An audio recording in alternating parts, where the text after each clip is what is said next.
welcome everyone to day number 2 here at WCS Montreal 2018. Earlier this week, 80 players from all around the world flew here to Montreal, Canada at their shot at a WCS title as well as their share of $100,000. Day number 1 here at the World Championship Series saw some expected favorites moving forward and Serral, Neeb, and Scarlet, but some notable upsets as well as we saw Special and a Laser fall in the round of 32. On day number 2 here, we'll see how the competition moves forward as it's looking incredibly stacked as the players are not only fighting for a WCS title, but also a ticket to the WCS Global Finals. There's a lot of action to look forward to today, so without further ado, let's get this show started.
Good morning, America. Welcome to the World Championship Series for StarCraft here in Montreal, Canada, as we kick off day number 2. Good afternoon to all you beautiful Europeans out there. We know you like StarCraft too. I'm your host, Nathanius.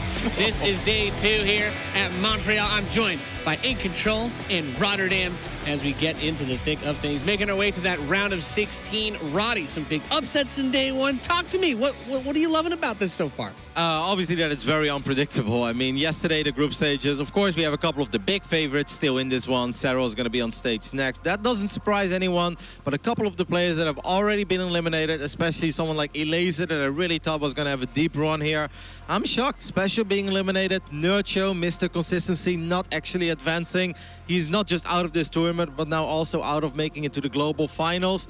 That's surprising, man. 2 players that made it into the global finals 2 years in a row are done for this year, Nate. Yeah, and players starting to qualify, being locked in for those global finals at BlizzCon. In Control, we know you're our number crunching specialist. Yeah. Can you enlighten us to any other details, something we may not have considered going into day 2? Well, I think some of the craziest numbers to crunch in this moment are the players that control their own destiny. We got players like Lambo, who, if he does well enough, can find himself at a BlizzCon, which is pretty incredible. And I think that gives a little bit of that extra context, if you will, to some of these matches where Lambo versus Answer all of a sudden doesn't become just about a couple extra $1,000s or a little bit of points. It becomes points that can give you a berth into BlizzCon, which can change your life, Nathanius. It can change your life. Life-changing, especially when we look at the amount of money up for grabs here. As we were saying, up $100,000 split amongst these players. 20 grand for first place. Those WCS points as well, so important. I mean, at this point, if you are not one of those handful of contenders, your only hope is to have the sickest upset of your life and beat Serral perhaps on the way to the championship. Hate to be that guy, JonSnow. Nate. Hate to be that guy, but it's $101,000. Don't forget about that one. Yeah, please. It's like there's 101 events casted. Listen, for you casters, I know that that's like just $1,000. Numbers aren't my specialty. I went to public school. In Control. The circuit, though, we're on our 4th event. This is the last one of the year. Serral has been the talk of the town. So many points, doing so well. But we look at those last couple of spots for players that are at risk.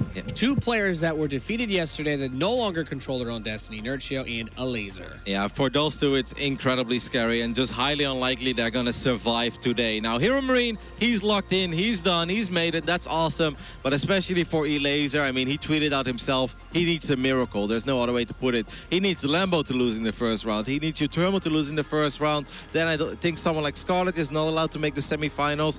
And of course, someone that has already qualified needs to win the entire event. I mean, there is a chance, but this is not very likely. And yesterday was a day full of upsets, man. A couple of players came out. The Frenchies, the French Protesters, Shadone and DNS just kind of crushing through their groups. I didn't see that one coming, Nate, at all. No, some crazy upsets, Jeff. French-Canadian Semper here in the round of 16 as well. That's absolutely incredible. JonSnow, he's been a part of WCS, doing very well in the North American scene this whole time. But here he is in that round of 16 where he will be quickly slaughtered, absolutely. But he's still here, and it's a great finish for him. Oh, Jeff. Well, we had a lot of great games in day number 1. For any of you who missed some of the action, we do have a nice recap video to catch you up to speed.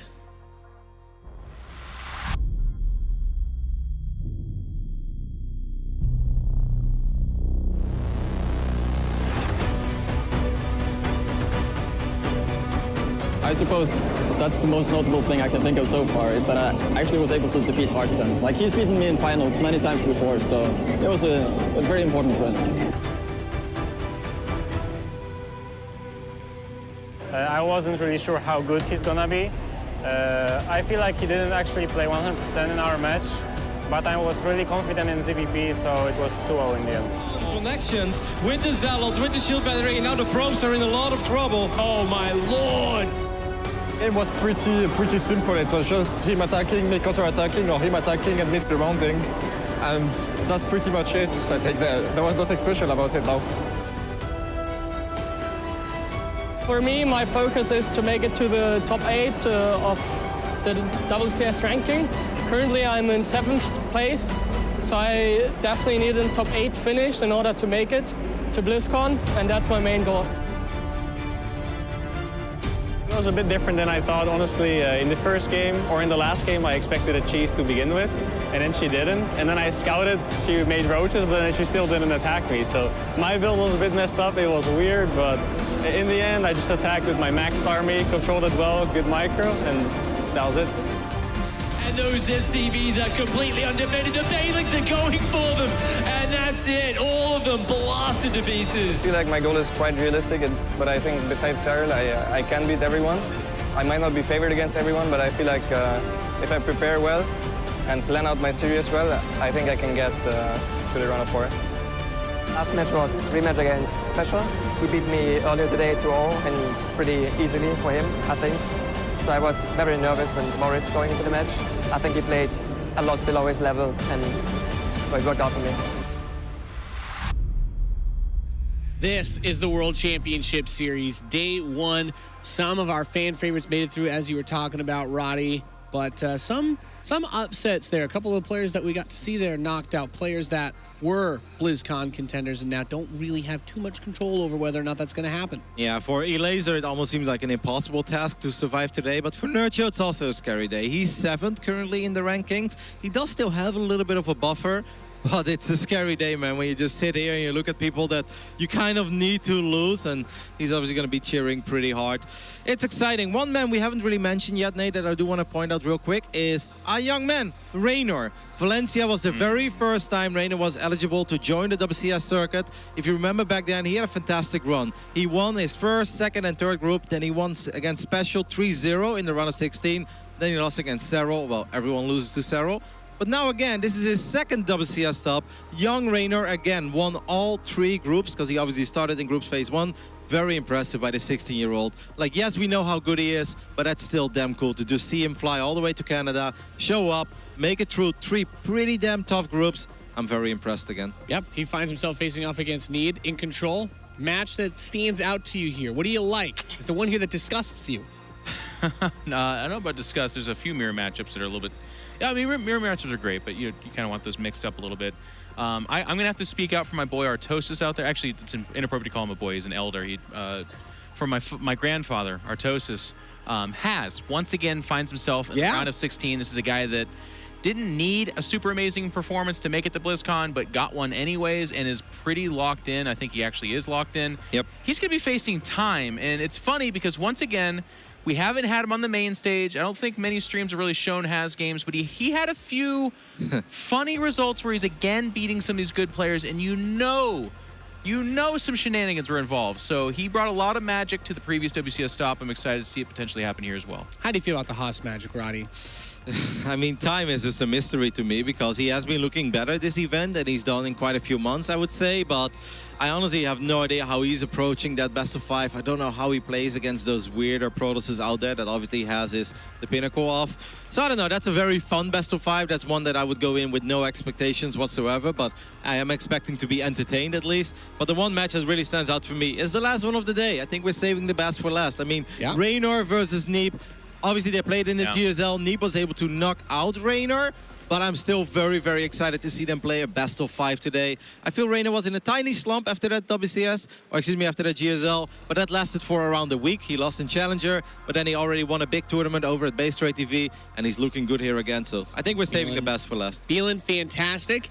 And just to remind you guys, we are playing on the new map pool. It's our first WCS event on these maps. In Control, did anything really jump out to you about what we saw on these maps yesterday, or is everyone kind of playing to your expectation? Well, I strapped in and listened to Professor Roddy talk about the difficulties of TVZ on Parasite, and yet we still saw it in a few TVZ matchups. So it's kind of one of those interesting things where I can't wait to hear pro gamers kind of dig into this pool a little bit deeper and be like, if that map's bad, there's something else they're more worried about.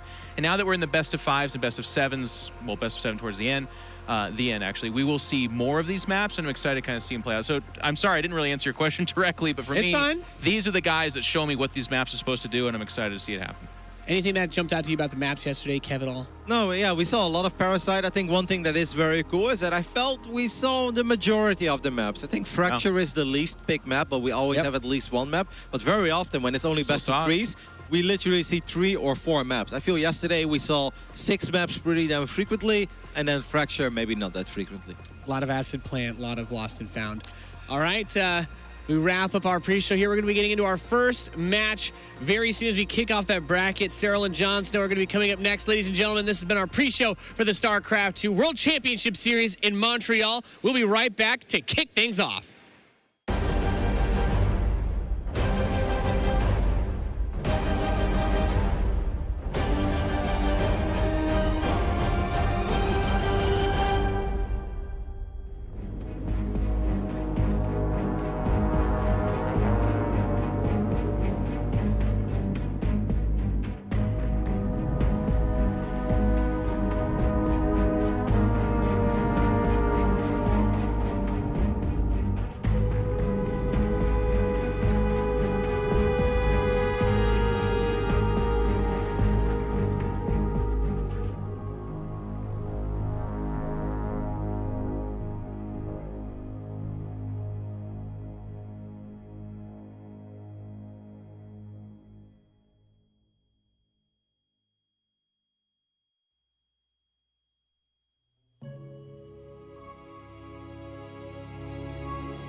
And we are back here with the StarCraft 2 World Championship Series live from Montreal, Canada, as we get into our first match here for day number 2. I'm Nathanius, your faithful host, joined by In Control and Rotterdam as we get into the thick of things here. Starting with your favorite matchup, of course, Zerg versus Zerg. Roddy, I know that this is one of your best pastimes to dig into this, analyze that Ling Bane, Roach. Tell me about it. How are you feeling about this match coming up? Well, I've got good news for all the JonSnow fans out there. He doesn't have a losing record against Serral. Does he though? No, they've never played against each other. Okay. That's still pretty good. I mean, Technically true. It checks out. How does that number crunching work out? Very easily, actually. Yeah. Okay. Nicely done. You know, instead of talking about how great Serral is, I just want to talk about how I experience Serral these days. Because I really feel what Serral has done this year is obviously we've never seen this before. This is uncanny. And I've really noticed myself that I'm talking to people that I normally don't talk about when it comes to StarCraft. Like my mom, after an event, normally I just talk about the experience with you guys, with my friends. And now I realize that I'm telling my mom about this kid from Finland that just wins everything and how crazy it is. And I'm trying to tell other people, like my friends in the Netherlands that have never played StarCraft before. I'm trying to tell everyone about how crazy it is what this kid is doing and how he's just not losing a freaking game. I mean, well, Have you told your therapist about it in control? Literally. No, but I mean, it's just amazing. He's on pace to be Kevin. You know, he's unprecedented. Like we just haven't had this. The word Bonjwa is not really used in StarCraft 2. We don't talk about it that way. And already the hardcore fans are like, no, you can't do it. But if he wins this, goes on to BlizzCon and continues this kind of dominance and actually wins that, this will be the most complete year of dominance that we've ever seen. And that's, I know that's getting ahead of ourselves, and we're supposed to be talking about Serral versus JonSnow, but I'm trying to put into perspective what kind of a year this has been for him so far and how monumentally big of a task JonSnow has, which I do have to say makes it interesting, because for JonSnow, nothing is expected. Nobody expects him to win this. Nobody at all. But if he can take a map or two, if he can make this some kind of crazy event, his year can be defined by beating Serral in the round of 16. It's amazing. And the thing about this young man as well is that he's a very realistic guy. And when you say nobody's expecting him to win this, that includes himself. Like, there is not a single chance that JonSnow would ever come out and say, like, yeah, I'm going to take down Serral here. He's happy, he's smiley, he's obviously very pleased with his performance so far, as he should. I mean, round of 16 at a WCS top is awesome. But yeah, not even him is expecting this. The kind of funny thing is Serral's so good that when you get Serral in the round of 16, there's actually almost a relief, because the pressure of getting someone you could beat is scarier than getting Serral, where you're like, well, I can't, so the result is in. To talk more about Serral, Nate, if you really want to know more about the life of Serral, I encourage all of you guys to take a look at his Twitter. This is a man who doesn't tweet much. But when he does tweet, it's about the fact that he won something. And if you go to his timeline, it's a never-ending string of tweets about him winning his group, him advancing, him winning Challenger, him lifting the trophy.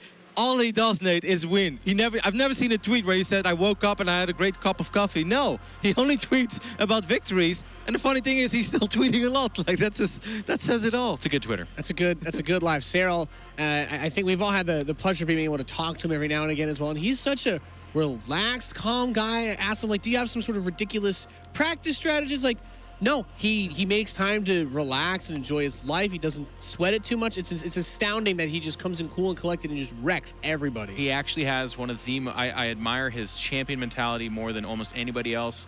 When you've had the kind of year like he has, it's very easy. In fact, it's historical that you start to be like, no, I'm the best, I'm gonna beat everyone. But every time Sue or whoever asks him, you know, how do you feel about this? He's very quick to always be like, I'm treating each match like it's a difficult one. I'm going to give them my everything. And I love that so much, because in StarCraft in particular, when we've had our best players, very often they'll be like, oh, you know, I'm not sure. I'm not feeling it quite as much. Or if I lose this one, we'll see. Because they kind of want to give the excuse of, like, stop expecting so much from me. But Serral, he just has the workman mentality of just like, no, I'm doing everything I can to win. And they're like, wow, really? You're leaning out that like that? He's like, yes, and I'm going to win. And to touch upon that real quick, what Jeff just said, is that also if you ask Serral, are you going to win this event? What Serral is thinking of is himself against 12 people in a row. And then he's like, no, it's likely that one of them could beat me.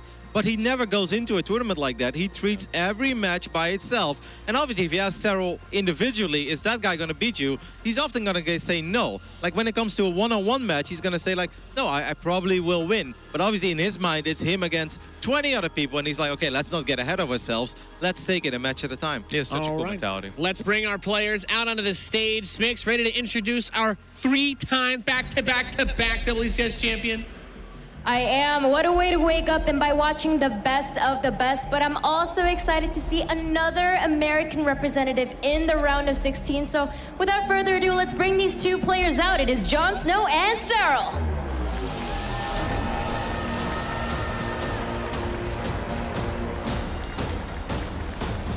The first match we get to see on stage of our 3-time WCS champion, Serral. A monster in his own right, #1 in rankings, duh. Yeah, Becky. Oh, jeez. Who would have thought that anybody could beat Serral, Roddy? Well, not me, Nate. I've said this last week when we had a cup of coffee. Yeah, and JonSnow, whose best finish is top 16, might need 2 lives to get out of this one in control. You know, JonSnow's had a good tournament. I believe, without having it right in front of me, he did beat some Zergs as well, as ZvZ is strong. It's just, and I know that there's going to be, I mean, actually the kind of fun thing is I keep saying, like, I know people are tired of talking about Serral, but actually I read all the comments and be like, no, he deserves it. I keep talking about him. It's actually as good as he is. It's all up against JonSnow. This is, I wish I could stand up here and be like, no, everybody, what if? I really can't. It would be an actual historic first-time thing in this year for Serral to lose a series against someone like JonSnow. Like, we're not talking about someone who has won a couple of games in a row or has won a tournament or 2 in a row. The man hasn't lost an official match in like 5 months. You have to go back to April to find Serral losing. A best of 1 back then as well. Like the last official best of 5 or best of 3, that was in March, Nate. That's almost half a year ago. The man doesn't lose. Going far back. I mean, we had fun conversations doing WCS Challenger this year. We're like, well, who's gonna win the right to get second place prize against Serral? People are like, oh, come on. It's like, but no, he keeps winning. And now we're at that point where we did this last season of Challenger. We're like, yep, it's just a fight for second place in that. And everyone stopped disagreeing at that point because he just doesn't lose. The thing to watch for, too, is you would think that ZvZ would be the matchup where Serral would have the biggest chance of some RNG clicks in and some lucky thing happens. But one of the most amazing things yesterday was Stefano actually got like a 20 or 30 army supply, was literally on top of the third of Serral's. We actually kind of stopped looking at it because we're up here trying to watch these different games. We're like, okay, Serral's gonna drop a map, big deal. 5 minutes later, Serral won the game. His ability to actually take any situation in all 3 matchups and just outplay his opponent is incredible. All right, we're gonna get into that first match of the day, ladies and gentlemen. It's a best of 5 ZvZ. It's time for Serral versus JonSnow. And here we go. It is time for the Finnish powerhouse, the #1 ranked player in the WCS circuit, to go up against the American hope, JonSnow here. It's going to be a very, very tense Zerg versus Zerg to start off the day. I am Pig. Joining with me to commentate this is Fear Dragon. How are you doing, mate? I'm doing fine on this wonderful morning. We've got a lot of good StarCraft matches coming up, and I'm hoping that this is going to be one of them, but we'll see if it turns out that way. We're going to be, of course, starting up here in the top right-hand corner of the map, top of the blue Zerg player from Team ENCE. He is Serral. He's been here practicing already at the venue for many hours. He's been looking very focused, as always. And of course, his opponent down here in the bottom left-hand side of Cerulean Falls, representing Psystorm Gaming, he is JonSnow. He's been working his way up the rankings for quite a while now. One of the much more consistent players in the North American region, but JonSnow hasn't had that huge breakout performance, you know, to reach the level of a Neeb or a Scarlet or anyone like that just yet. JonSnow is just one of those players that has very consistently risen bit by bit, step by step up in the StarCraft scene, but he's, like you said, he never had one massive breakout performance. And the other thing about JonSnow that he's talked a lot about is he has this kind of mental block against really good European Zerg players, like an Laser, like a Nurchio, like a Snoot. So when he faces off versus Serral, all I can think about is JonSnow just saying, well, you know, it was a good run. I'm really hoping that he is going to be able to enter today with a good mindset. I know, of course, you're facing off against Serral. Nobody is actually favoring you in this series, but hopefully he feels like he can at least pull off an upset, take a map, just start with a map and then go from there.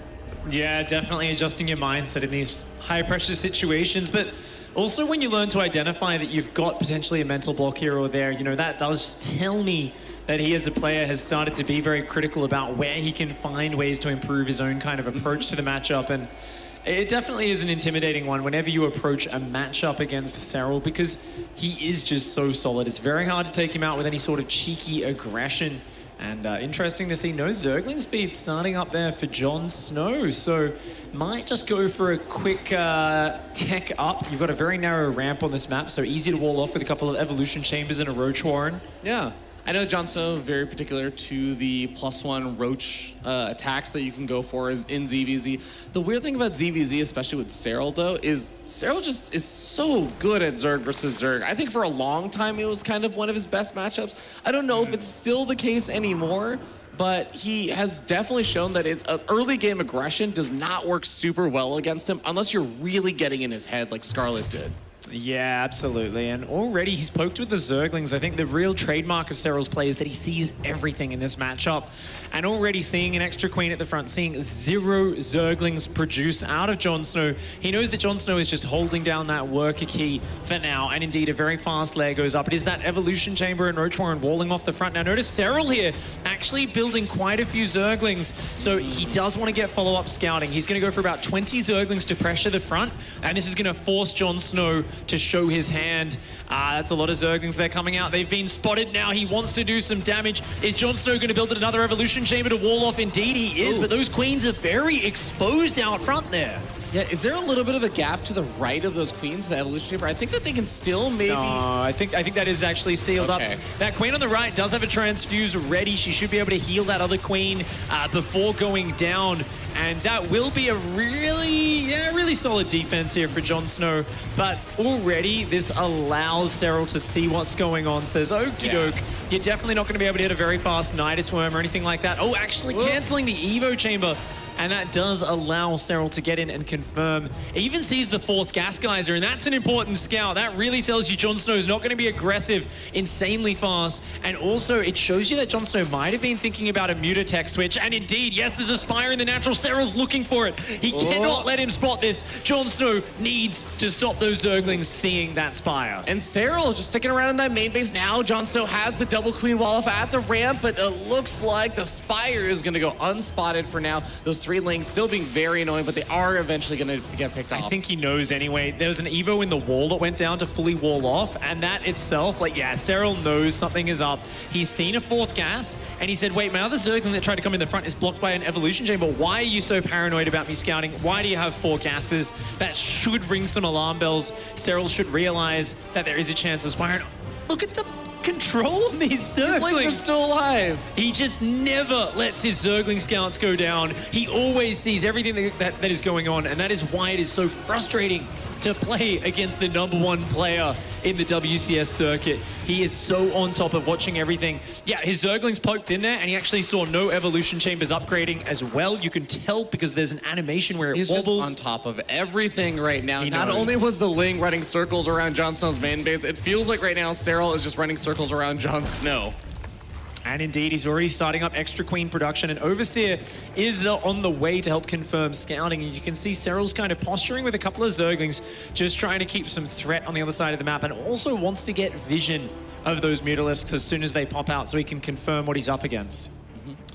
All right, 3rd base is going to get spotted here. Serral going to pick away at it a little bit. JonSnow does have enough over there to defend for now. The Mutas are about to pop. The Overseer moves in and just confirms probably what Serral was already expecting at this point.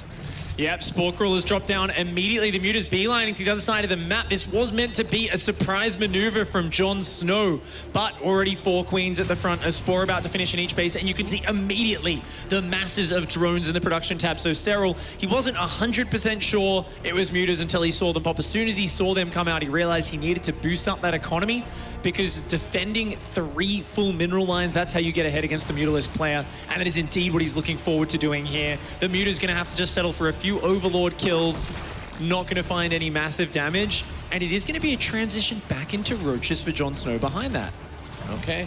Mutas, like you said, getting some of that free damage, and the Hydra Den also coming down behind this for Serral, so he's going to eventually get up that kind of big mass ball of Hydras where he's going to be able to push back any Mutas. But JonSnow, like you said, going to be going back into those Roaches. He's not really hard coming into the Mutalisk, so they're not really going to be coming up in massive numbers trying to win the game off of those.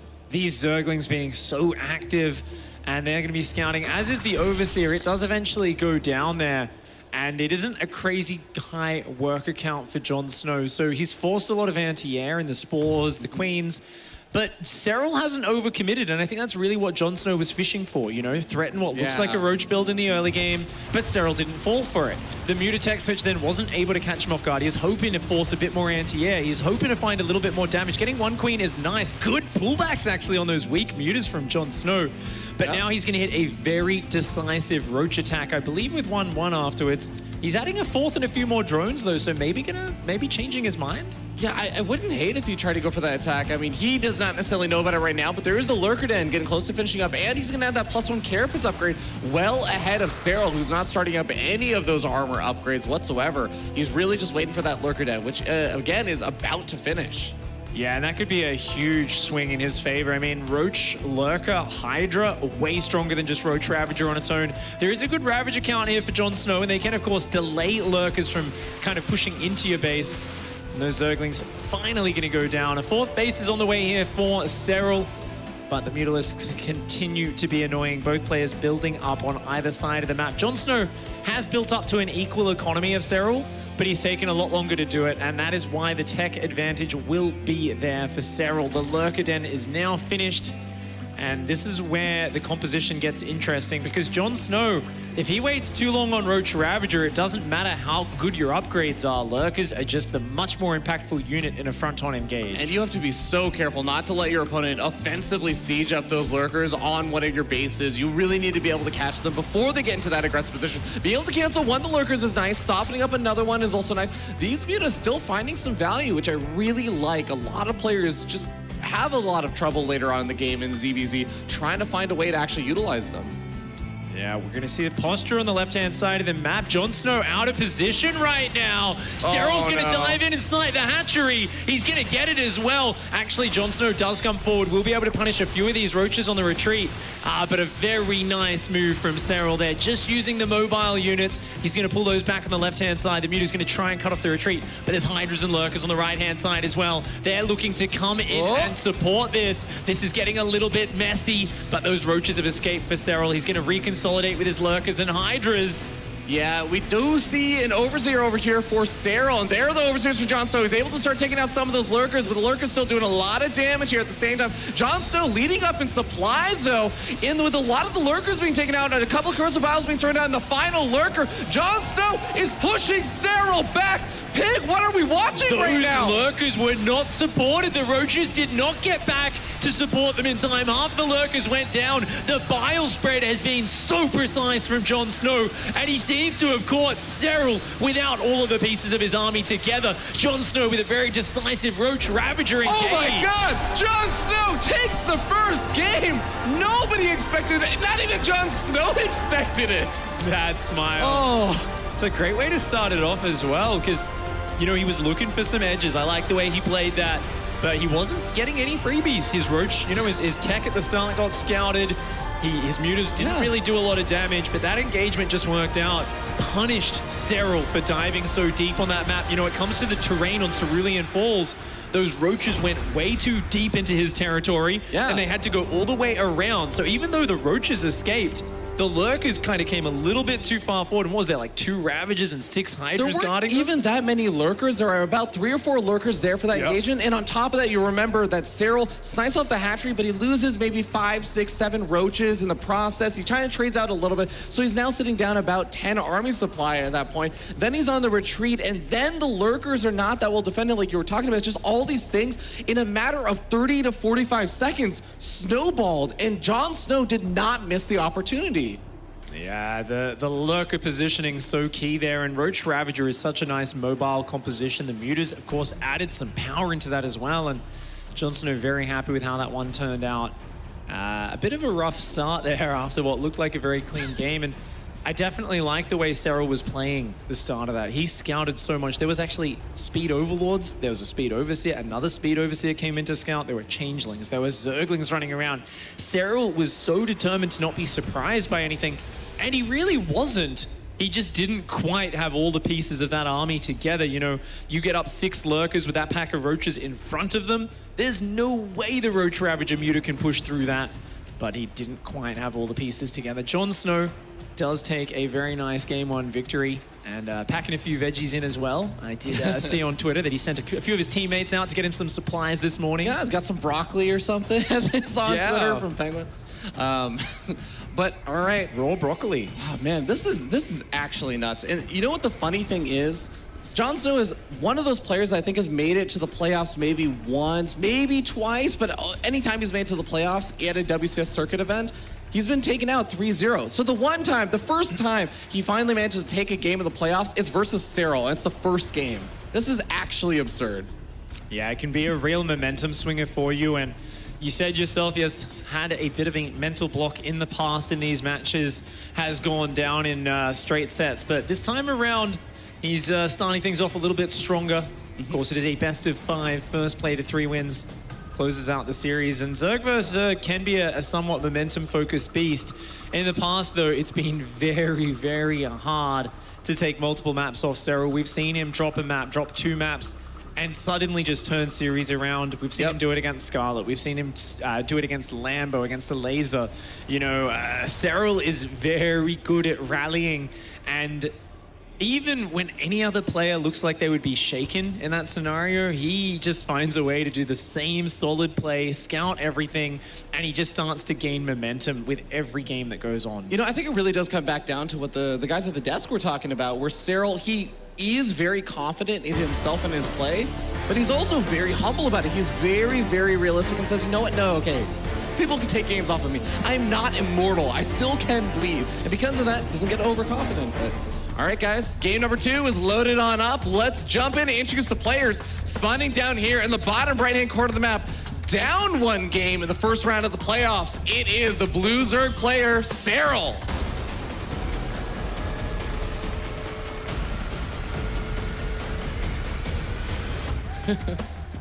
And up here in the top left-hand side, in the red, hailing from the USA, representing Psystorm Gaming, he is JonSnow.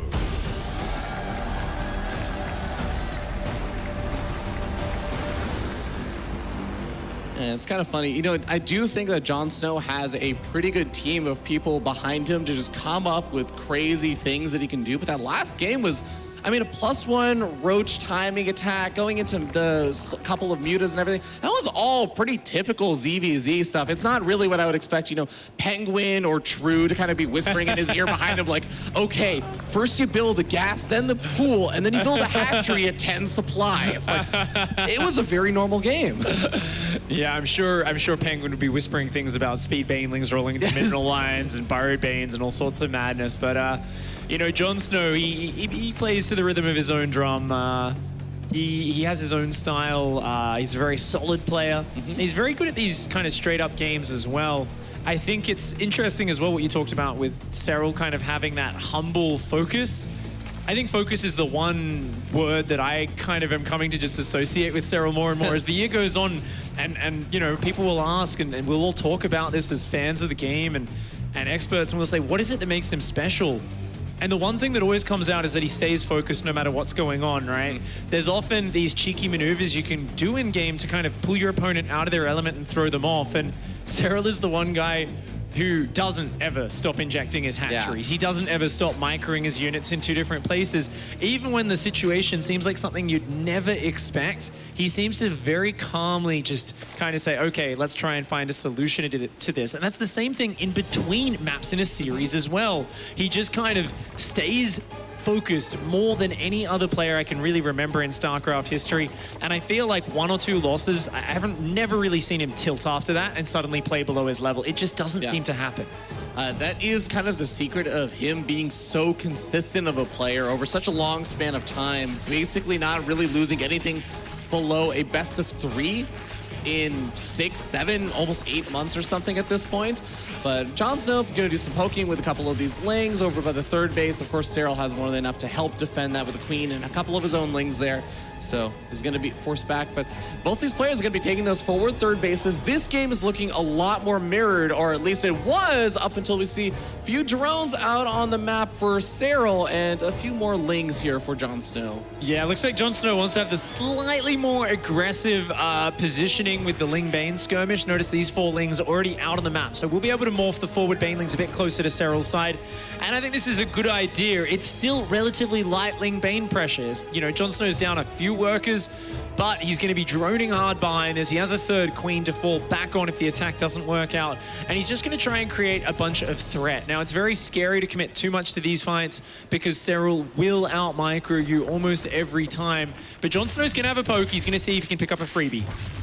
Okay, a couple of these Banelings poaching forward here for Serral, looking for some connections with JonSnow's Banelings. Once any one of these players' Banelings disappear, suddenly the Lings can go ham, but neither one of them really look like they want to continue trading this. Serral gonna go up to that lair, getting up some drones, getting up a few more Lings, but JonSnow really committing hard to those aggression units. That is a lot of Ling Bane coming out of JonSnow now. He droned up to 32 workers, but from here it is non-stop Ling Bane, but he's already losing Banelings, and that is Serral in a nutshell, sniping off individual Banelings with Zerglings, with a Queen earlier on as well. But look, JonSnow posturing on the right-hand side. Those 3 Zerglings were looking for an angle. He's gathering up in the middle, and it is non-stop Ling Bane here for JonSnow. The Roach Warren isn't finished. Investments into range upgrades aren't going to help you right now. Banelings in the mineral line, starting to get some big hits here. A lot of work is going down. The Zerglings on the front are deflected, but Serral takes a massive hit there, and all of his Lings go pop. JonSnow suddenly looking like he might be able to get a little more damage done here. Serral still leading up in workers, though. A couple of these Banelings connecting with JonSnow's Lings. JonSnow, after some of those Queens, he's able to pick down one of them.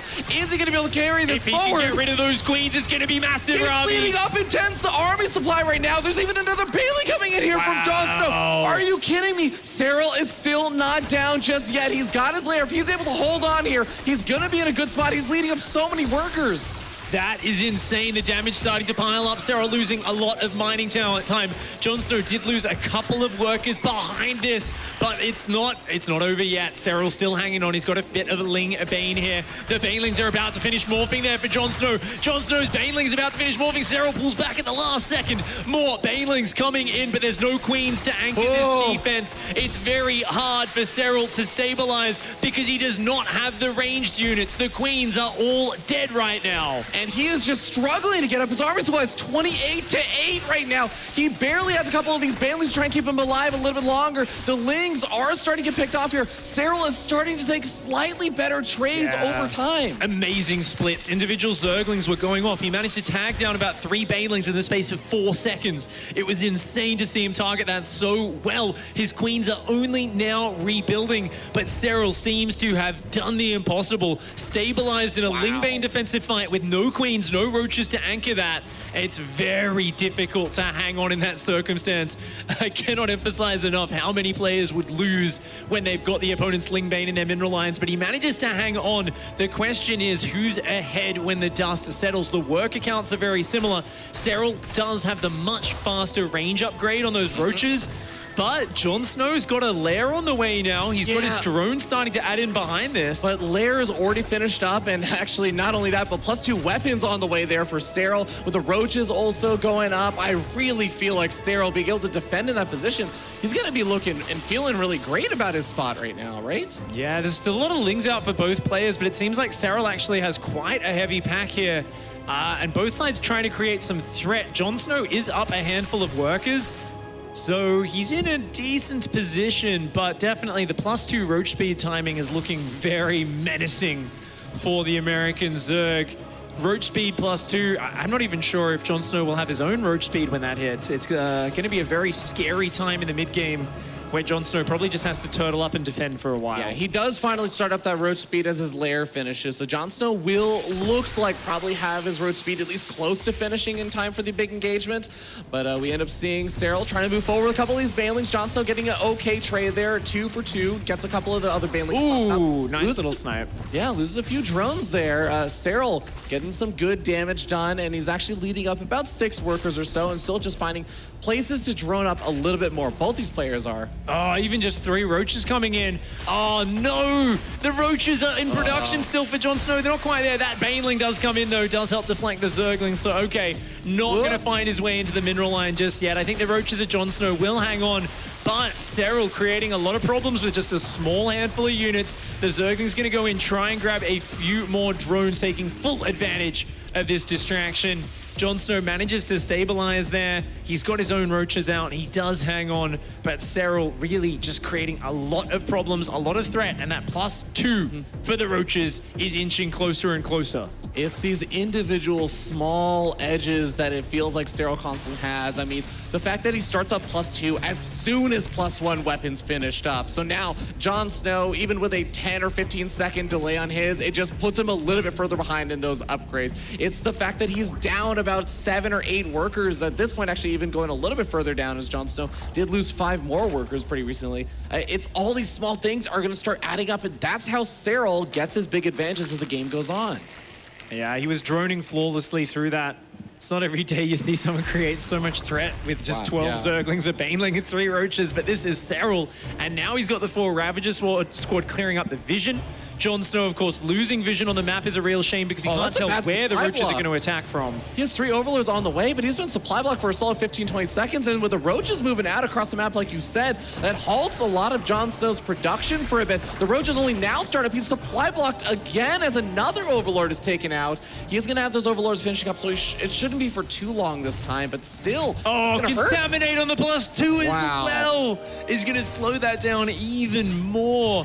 That oversteer from Serral coming in, he realizes he has a big window before JonSnow catches up in the upgrades, and already with a big supply advantage in the army, he's adding on Tunneling Claws behind it, but I think he might just be able to swing in and win the game here. He has developed a large lead in the army, in the economy throughout this game. Serral looking so good right now.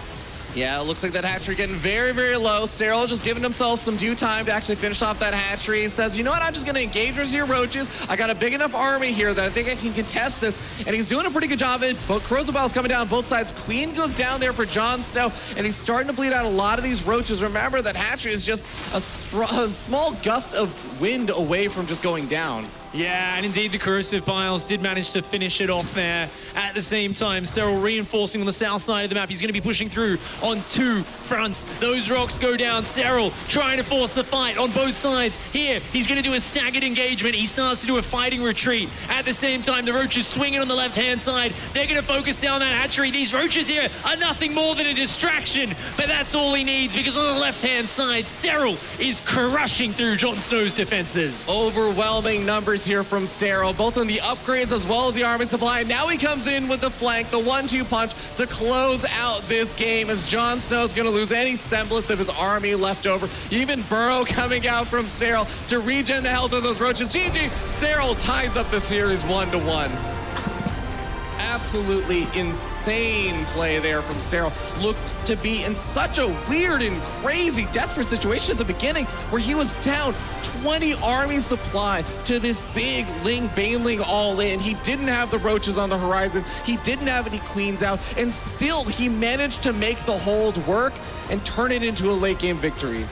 Yeah, it was a very dicey moment there when that first wave of Ling Bane came in, and I gotta say, I think Serral, I'm not sure if he missed the blip on his minimap when the flood of Lings came out, because he definitely was playing it very light on Banelings. It was either he really underestimated the commitment from JonSnow or he missed it. Either way, I know Serral was not planning to let that early push get as messy as it did. Well, JonSnow is going to try and play recovery there. It almost looks like Serral's the one that lost right now as he looks very contemplative and saying, okay, how did I let that game kind of get into that situation in the first place and everything? JonSnow just kind of sitting there happily eating his broccoli saying, you know what, I'm the underdog in this situation. I felt like I almost had it. I was starting to build some momentum. He actually looks to be in pretty good spirits right now. Yeah, I think it's definitely something where you can see, you know, JonSnow has developed his attitude, his mentality throughout his experience. I really like it, yeah. I think, it was last year when he was first in the top 16 of an event, right? Yeah, he was facing off versus Nurchio, got 3-0 bop there, and I talked to him afterwards. I was like, yeah, you know, I kind of gave up before the series even started. Like, I just sort of accepted my fate, thinking that he wasn't going to be able to make it, but he's really come a long way with his mentality. I know he's been working a lot on it, and it kind of showed in that first game, and even this second game, he was really able to put Serral in an awkward spot. You know what? The momentum somewhat gets halted there as Serral takes that second game, but I still think that JonSnow has a bit of a chance to still try and throw Serral a bit off balance again. Yeah, you know, I really liked it as well, because the more I think about how JonSnow planned out that Ling Bane attack, it was a very peculiar timing. It wasn't the, you know, okay, I've just got my third hatch down, it's 23, 24 drones, let's go, non-stop Ling Bane. He just did a very light, like it was 12, maybe 14 Zerglings, 2 Banelings with the first pressure, danced around a little bit, Serral kind of deflected it, the Queen focused down the Baneling, backed off, And suddenly there was a flood of Lings coming out off 32 drones, I believe is the count. And he just, is this very odd timing. I'm very sure Serral was surprised by it. So I like JonSnow just playing a bit off book here, a little bit unusual, creating some problems. All right, well, let's jump into it. Game number 3, tied up series in this best of 5. Starting up here in the top right-hand corner of the map, top of the blue Zerg player, or the blue Zerg player from Team Ents, it is Serral.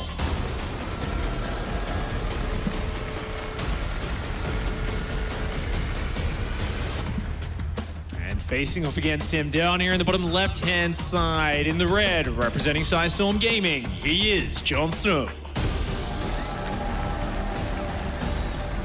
Still chewing on that broccoli. You know, it's actually crazy the highs and lows you can get competing at these tournaments. If you're just you know, eating a Snickers and sculling some energy drinks, you're gonna kind of have a bit of a tough time with your energy levels. So I gotta take my hat off to him, just chewing on some broccoli, maintaining that kind of solid flow. Yeah. Turns out, guys, if you want to beat Serral, if you want to start taking games off of him, you just gotta start eating healthier.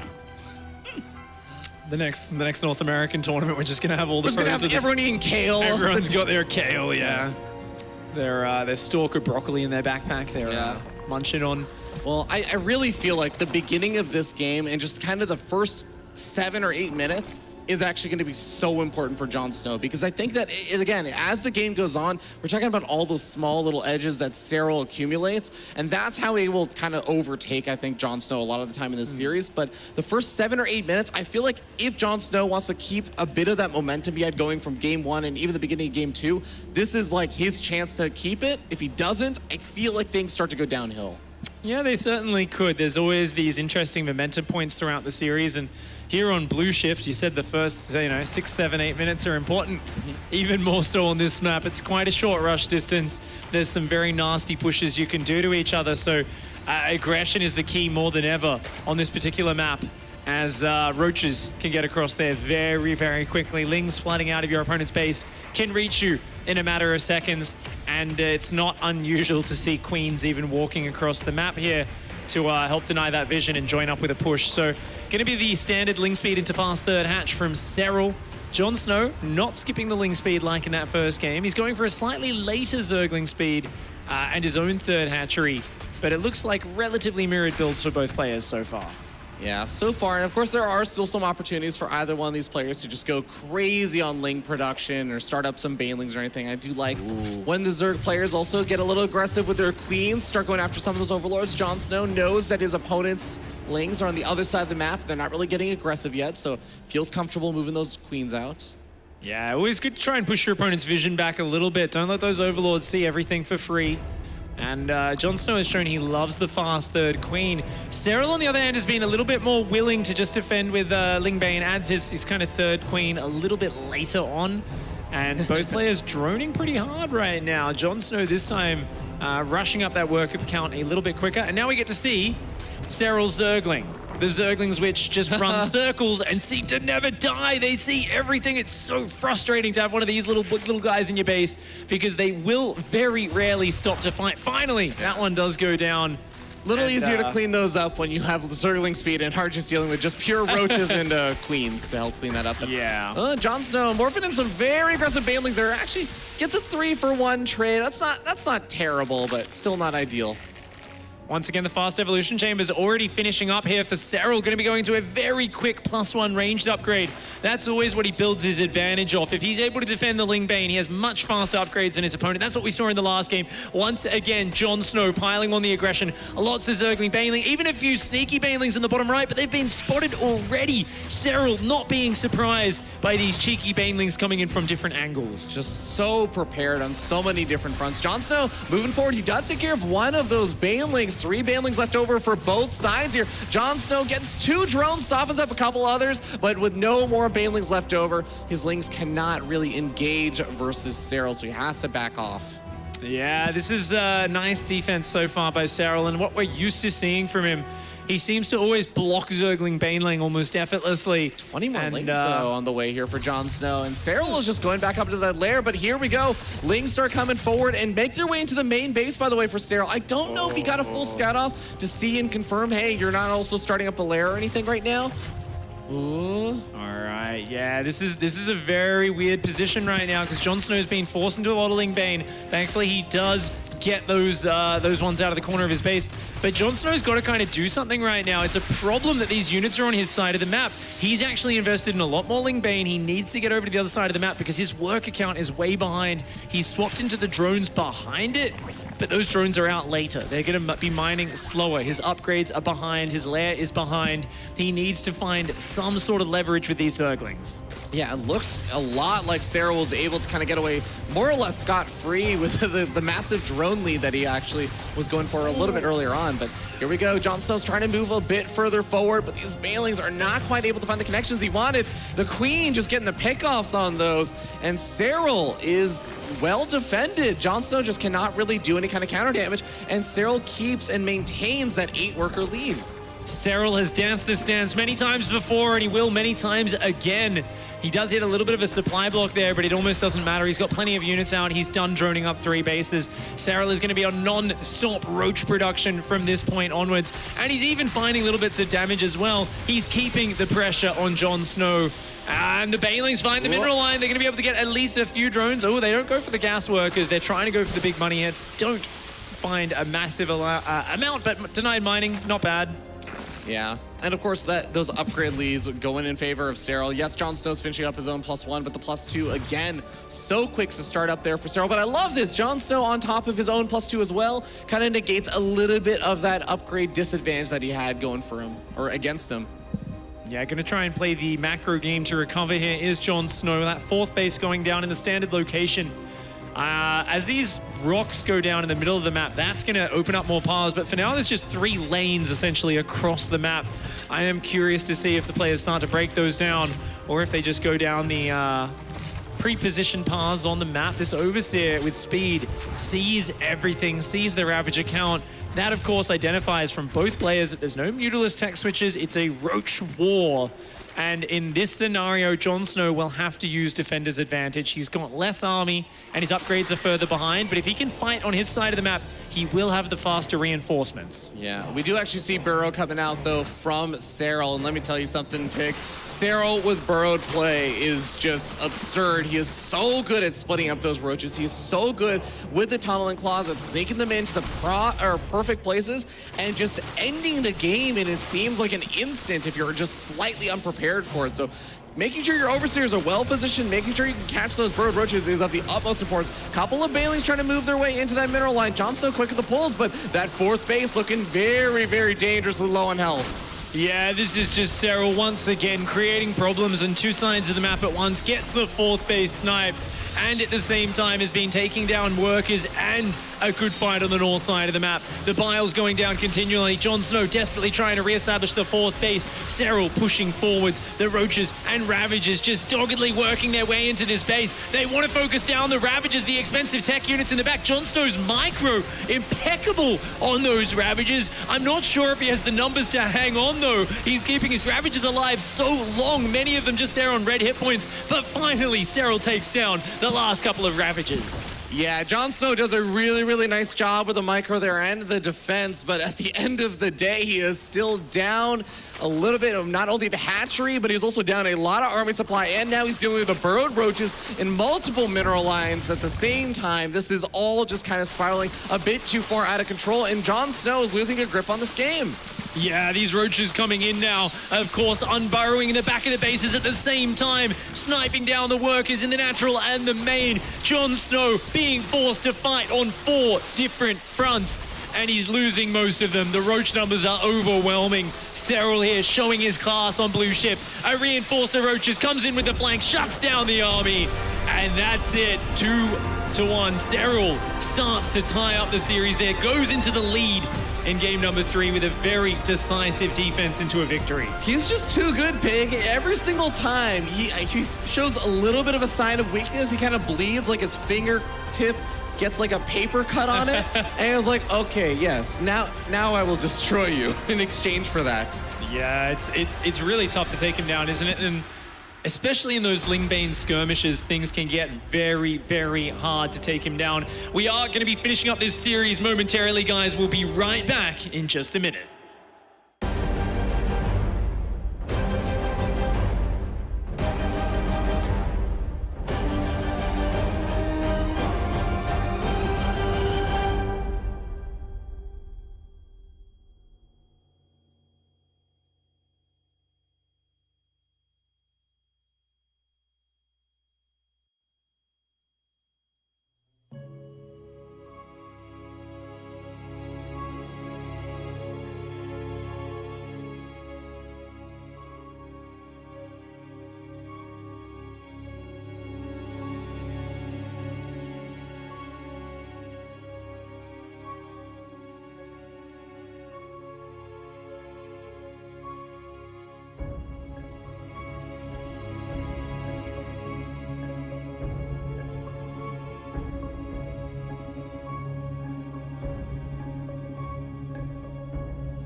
Welcome back to the World Championship Series Montreal. It is the final circuit event of 2018. The last players being locked in for their BlizzCon spots. And we are midway through an exciting Zerg vs. Zerg series to start the day. This young man on camera, JonSnow, has managed to take the first map in the series, has dropped the next two. It's a best-of-5 match, and we are potentially down to the last game coming right up. Yeah, even that second game looking very, very close. I think JonSnow perking everyone awake today that was somewhat still stumbling out of bed and saying, wait a second, what is happening? Is history about to be written? But here we go. We're going to find out what happens in game number 4 as we start up here in the top left-hand corner of Dreamcatcher. It's going to be the blue Zerg player from Team ENCE Esports. It's Serral.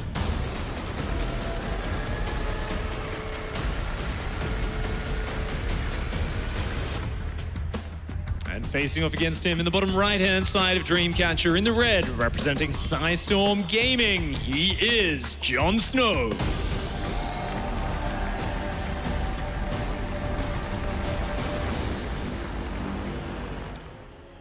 So, Pig, what do you see is the pathway for JonSnow to repeat something like game 1 or to get in another good situation like he was in game 2 but maybe close it out? Like, what are the pathways to that kind of victory? I think we want to go back to some tricky play here for JonSnow. I don't think we want to go into some Lingbane skirmishes against Serral too much. You know, it's inevitable if you want to play a non-Roach Turtle style. Yeah, you've got to build some Banelings. Yeah, you got to build some Zerglings. But he's been trying to press the aggression just a little bit too much. Serral is so well prepared. And don't get me wrong, in that last game, JonSnow was clever. He morphed some Banelings right in the corner of the map. Who would ever find these? Serral would find these. He tagged them down with individual Zerglings before they reached his natural. He kept pushing on the third, and, you know, the Queen was just so good at focusing down the Banelings the moment they came in range. So I think sometimes just stepping back from these situations a little bit earlier and trying to do something a little bit more unusual can be a good way to adjust and adapt. So here on Dreamcatcher, it's a very interesting map because you've got a short rush distance, but that rush distance can be made massively longer once you take down these destructible rocks in the middle. So there's a big range of strategies. I've seen Raynor playing some really cool upgraded Ling into Muta play on this map. It really comes down to what JonSnow's got in his playbook, but something along those lines definitely would make me very happy. But it's all going to come down to the early scouting. They've both opened up with Ling speed, so I'm sure there's going to be strategic choices made kind of once they see, hey, you're going for the normal fast third, are you staying on 2 base? There's going to be a lot of choices that are made based on that. Yeah, and JonSnow, I mean, one thing he's got to have realized at this point in the series is that Serral is going to be so unbelievably on top of trying to get some scouting information. That is the one thing that JonSnow has not been able to do anything about this entire series. So being able to try and find ways that he can try and keep Serral in the dark, if he does go for something a little bit sneaky, that's going to be something to look out for and see how we can even manage something like that. But all right, get this pick off on that Overlord. He's pushing it back. It's a standard opening from JonSnow here. Fast third Ling Bane. He's going to try and get those Zerglings in. Is he going to get in? He's got to see. He sees the... Oh, I think he saw the Zergling, the spawning pool wriggling. Doesn't tell him too much, but this is actually going to be a fast Roach Ling timing from Serral. Serral only on 2 bases. He was trying to give off the illusion, I believe here, of going for a sort of lair, a 3-base play, but he's actually letting Ling speed finish, and he's going to go for a speedling pressure, trying to catch JonSnow by surprise, and he's going to follow that up with a big Roach attack. So this is just some very committed aggression from Serral, wanting to take advantage of this short rush distance on the map. JonSnow actually continuing to drone right now. I think he misread this, and that's exactly what Serral was trying to do. He was trying to feed him misinformation. There's no Banelings on the defense. He's not starting any Banelings. He has the Baneling nest finished up, and now he should be realizing that there are Lings flooding across the map. And he's gonna start up some more Lings, but he still doesn't have any Banelings on the way. I don't even think he has the Lings in the right position to start them up. Yeah, that third base might go down here. Serral would love a snipe on that. He's got his own third base going down behind this, and such a tricky play from Serral. And indeed, he's gonna get it. The third base will go down. These Queens come over. They're gonna start dropping a transfuse or two, but it's not enough. There's just so few Zerglings. The Banelings come in a few seconds too late, and Serral gains a massive advantage off of that early misinformation. Great mind game from the Finnish player. Yeah, I mean, we're talking about kind of some funny play there from JonSnow as a way to try and sneak a victory in here, but it's Serral that actually busted out first, and he takes, like you said, a massive lead, is also deflecting the Banelings really, really well. He's continuing to keep JonSnow at home and preventing any drones from easily moving out to take another third base. Serral is just running circles again around JonSnow. And this is the real evolution we've seen in Serral's play this year. Every single series, he mixes in something quite unusual, quite aggressive. He throws these curveballs at his opponents. He doesn't just do the same thing over and over again, which is his downfall in 2017. It was the reason why he was a good player, but not a champion that year. Whereas this year, he is a 3-times WCS champion, looking to get his 4th one here in Montreal. It would be a historic moment. No one's ever done it before, but Serral is just such a strong player. And look at this, once he's got the momentum, his Zerglings continue to scout. He distracts, splits a few Zerglings into the base, gets to do a full loop and sees everything at home. He's got the drones on the third. He's got the worker advantage. He's got a pack of roaches for safety. Everything is going his way. There is not a single number in this game right now that is looking better for JonSnow than it does for Serral. Serral just seems to have full control right now. He's even keeping an eye out on the map with those Lings, continuing to dance around. He's continuing to look at things like the gold base, making sure JonSnow isn't doing anything funny. He's just not even leaving room for JonSnow to really mix something in. Yeah, even lures the Zerglings into a favorable engagement and does take a small Ling trade there, pulls most of his Zerglings out, still wounded, but they will regenerate over time. Fourth base goes down very quickly here for JonSnow. That's an interesting choice there, as he is still very low on the work account and is starting to catch up, is adding the upgrades, but once again, it's the story we always see. Serral style with the fast Evo chamber and the fast +1 range. Look at the upgrade timing, is +2 already well underway, and Serral looking like he's gonna start moving around the map, marauding with those roaches with roach speed.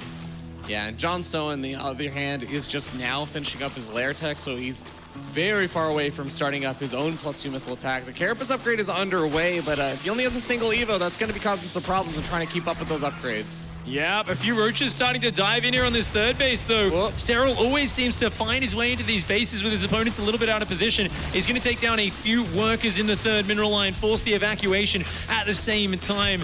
JonSnow is counterattacking that hatchery. Oh, both players trying to get the snipes on each other's fourth bases, but the micro from Serral fading out those banelings individually, and the Zerglings going to secure the hatch at the same time. Serral defended his own fourth base and is pushing into JonSnow's third. How does he win on every single front? He's winning this engagement. He shuts down JonSnow's fourth base. He keeps his own fourth base alive. It looks like with the defending advantage, JonSnow will be able to rally out enough units to push Serral back, but that was absurd. Serral just getting away with everything. He even has Lings in the main base somehow. They always find a way in, and this is Serral. No matter what's going on in a match, he's always focusing on many things at once, and it often does feel like he drowns his opponents. It's not like every single engagement is microed absolutely perfectly, but Serral will force you to fight on so many fronts, and he'll put in the right amount of micromanagement on each front. That is what allows him to press through here. He might have started off this series a little bit slow, but he is finishing it off in that beautiful form that we're used to seeing. He's coming forward, forcing drones off the line, using those corrosive piles. JonSnow here trying to defend with the far inferior force. There it is. Tap out.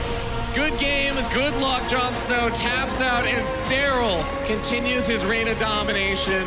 JonSnow can take a drop of blood that he got from Serral. I don't know, try and drink it. Maybe he'll gain immortality, because this guy is unstoppable right now. There's some sort of enchantment going on. It's just some fantastic play once again. Zerg versus Zerg on point today. JonSnow definitely came out swinging, but Serral standing the victory at the end there and really just showing that absolutely omnipresent level of play. I can't wait to hear from the man himself on the stage with Smix. Thank you very much, Pig. Congratulations, Serral. You are moving forward to the round of 8. The score was a 3-1, and it started off looking a little bit scary. So I want to break down that series, and let's start with game 1. It was a loss, and I want to ask, what was your reaction? Because it was definitely surprising for us. Yeah, the first game I felt like I was in a very good spot after my initial link pressure. So I was kind of expecting to win it pretty easily, but then I overstepped a bit with my lurkers. I think I should have stayed a bit more defensive, but he just had enough roach ravager to kind of kill me there.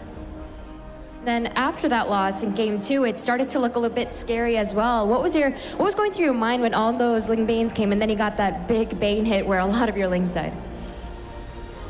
Yeah, I was kind of expecting to lose that game, but I didn't see the Lings coming. I'm not sure if my overlord was mispositioned or they just ran under I didn't see them with my eyes, but yeah, it was I was very worried since I lost a bit too many drones and a couple of micro mistakes, and I think I should have lost that game pretty much, but luckily I managed to pull it back. Pull it back, you did indeed, as you are moving forward as you did win the rest of the games. And now, looking at this bracket, what are your thoughts on your side of the bracket versus the other side? I know that a lot of times when I ask you about the players that you're going to face, you usually feel pretty confident, but what do you think of the two sides of the bracket? I like my side, at least for myself. I think if I'm going to play against Scarlet, it's going to be very hard. But at the same time, I'm happy I don't have to play against Neep or U-Thermal, so yeah, I mean, both sides are very hard, and I think it's pretty evenly matched, but even level-sided, but I do like my side with all the CVC and no turns. Well, thank you very much, Serral, for sharing your thoughts. Best of luck in that round of 8. Nathaniel, back to you. Thank you very much, Six. Serral takes that early hit on the nose in this best of 5, but comes back in true Serral fashion. Gentlemen, interesting series, at least to start. Yeah, I think too, Jon Snow's battle against the Night King in Game of Thrones, where for a while there, him and the Wildlings and their combined efforts were able to drop a lot of that zombie army and kill it. But in the end, the Night King simply just kind of went like this, and they all came back up. And now Jon Snow is free to eat as much cabbage as he wants off camera. Kevin? To be honest, pretty surprising first series of the day. Like, in a weird way, it's almost not fair, right, what we do to Serral. We hype him up so much, and that's because he always wins. But at the end of the day, StarCraft 2 is just a freaking difficult game. And I don't think we can emphasize enough on how damn hard it is to just always be solid, always be consistent, and always play your A game. That's normally just not possible. And we kind of saw that there. Game number 1, Serral indeed getting a little over-eager, was in a good position, lost it. We're like, that could happen. But man, I'm not gonna lie, when those links, like, a chain of events of 3 things went wrong for Serral that normally don't go wrong. First, Serral didn't see an attack coming. That almost doesn't happen in any matchup. Second of it is that he mishandled the defense a little bit. There was 12 links running into a Baneling. How often do you see that by Serral? Almost never. Never. And while all of that was going on, at one point he had to pull the drones away from the Banelings as well. And I think for the entirety of that battle almost, those 8 or 9 drones were not mining. Now, obviously, all of these mistakes are human, but that just goes to show that we can't always expect 100% perfect play out of Serral, because that's just not fair.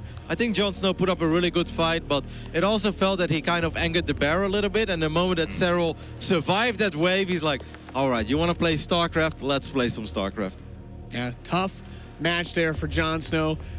Congratulations to him, though. I think put up a bit of a better fight than maybe some of us were expecting. You guys in the chat were really eating it up. As we have our bracket updated, Serral is the first player to make it into the round of 8. He will face off against the winner of our next series, PvZ, Shadow and Scarlet. Any quick thoughts on that match, gentlemen? Ooh. Do you agree with Serral that this is a better side of the bracket for him? I can understand that he's happy avoiding your turmoil, Neep. I mean, every time he says something, you're not getting a BS answer. It's, if anything, brutally honest. So, yeah, I trust him. Okay. But, I mean, once again, if we think back of Valencia, if there was anyone that was close to defeating Scarlet in, Serral in Valencia, it was obviously Scarlet, right? When she had that 2-1 lead, that game on Darkness Sanctuary, that was a must-win scenario pretty much for Scarlet. I really think she had it. But Shadow is not an easy player to defeat. And Nate, we don't have a European Has, but Shadow, he's pretty gnarly. He's got some very, very nasty builds. A lot of the Zergs are not happy when they play him, so I think this is going to be a fun one, especially for our memers in Twitch chat. All right, very much so. Looking forward to that match. Ladies and gentlemen, we're going to go to a quick break. When we return, our next match here in the round of 16, you're watching the StarCraft 2 World Championship Series.